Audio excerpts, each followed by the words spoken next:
Let's descend this first set of stairs and cross the path to the railing. Stay there, taking in the park through the trees.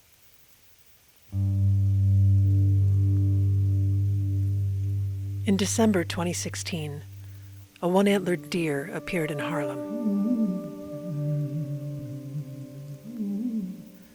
If you had seen him then, you might have wondered where he had come from and what route he took to get here.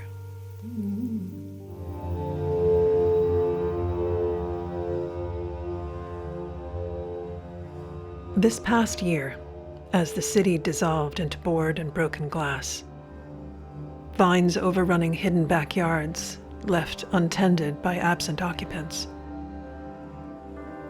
I wondered, is disease a symptom of an earth that is unwell? How does disease alter our landscape? Meridians turning into sanctuaries for winged things, foxes gallivanting, beavers winding their way to Central Park lakes. It's already happening. The trees are on their way, marching steadily toward us as the seed flies on the wind, as the empty buildings crumble.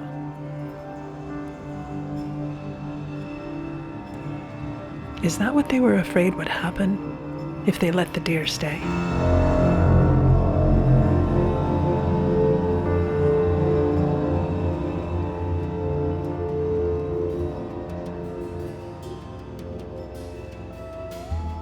And if they let the deer go, what would it have done? How would it have survived? Scrounging for food in garbage bins and gutters? Would the neighborhood toughs have pelted the empty space between its wide, nervous eyes, witnessing, having seen the arrival of a god in the city? If that is what they were seeing. Wondering. I have seen the deer has seen me. I have seen the deer has seen the deer has seen the deer.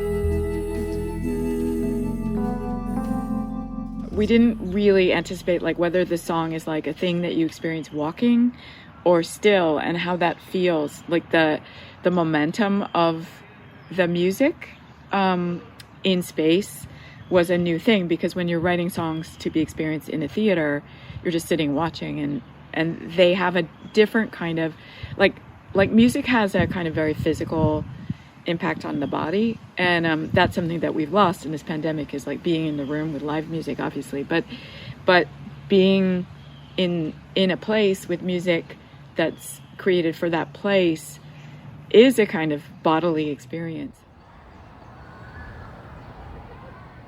It's a weird thing to think that this piece lives in this park, but you can't see it, you know? Like, people keep asking me, like, well, where can I, you know, can I, when does it go, how long is it running? And I was like, it's there. You just go up there and the piece is there. And it's a really strange, it's a strange notion.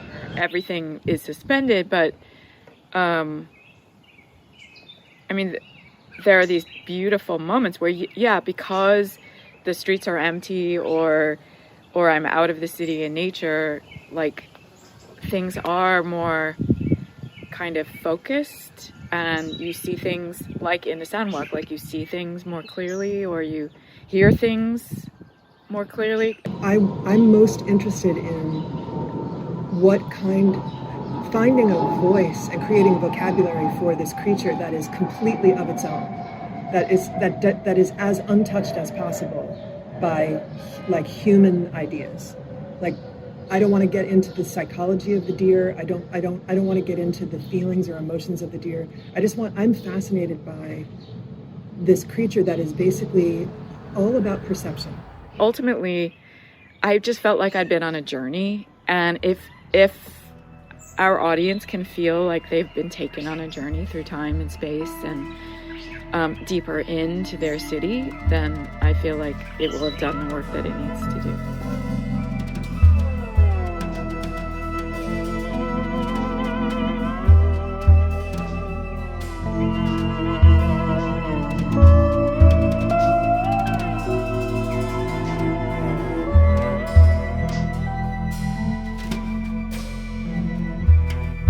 I have seen the